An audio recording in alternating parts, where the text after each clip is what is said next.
Mapagpalang hapon sa ating lahat mga kaibigan at mga kababayan.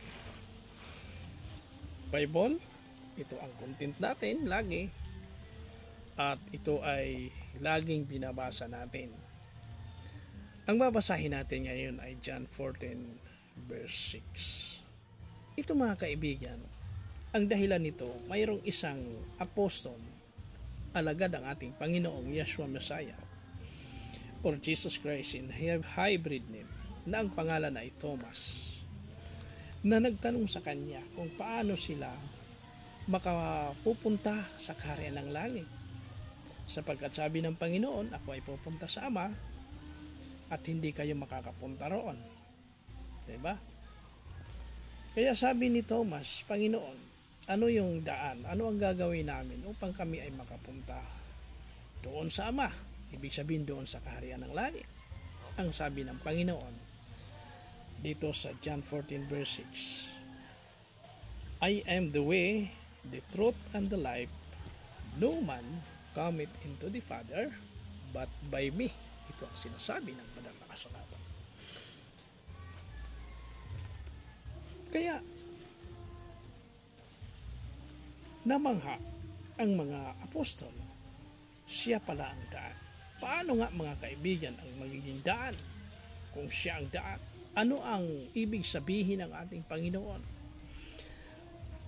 Ang maliwanag na sabi ng Panginoon na kung sila ay susunod, maniniwala sa katotohanan na siya ang tagapagligtas, walang iba, walang ibang pangalan na makapagliligtas kundi ang ating Panginoong Yeshua Messiah, at sundin ang kanyang mga salita. Iyon ang magiging daan upang ang tao ay maligtas o makapunta sa kaharian ng Ama. Yun ang kanyang sinasabi. At ating tandaan na walang sino man na nadaan kung hindi siya lamang.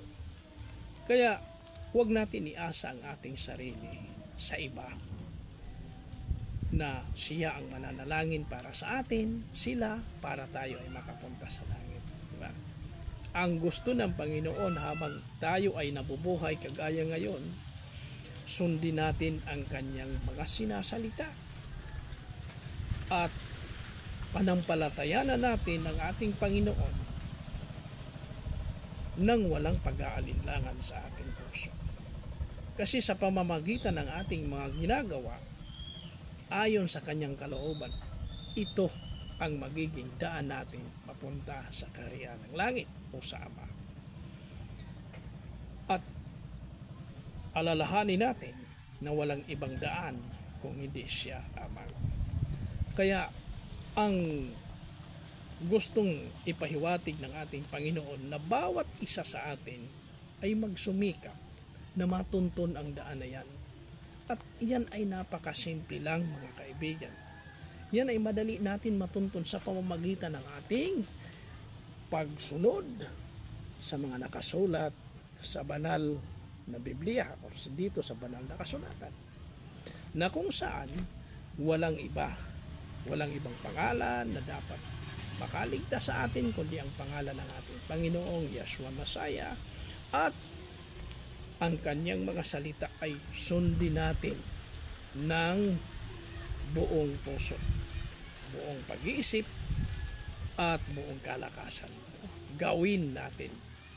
Hindi sapat yung makikinig lang tayo at maniniwala ngunit hindi natin ginagawa.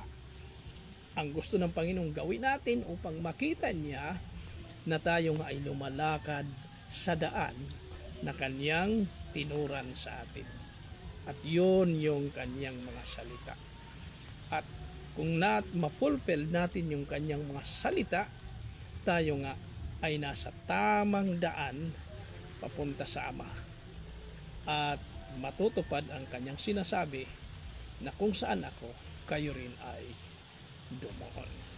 Yun ang ibig sabihin mga kaibigan ng ating binasang isang bersikulo. Mapagpalang araw sa ating lahat mga kaibigan.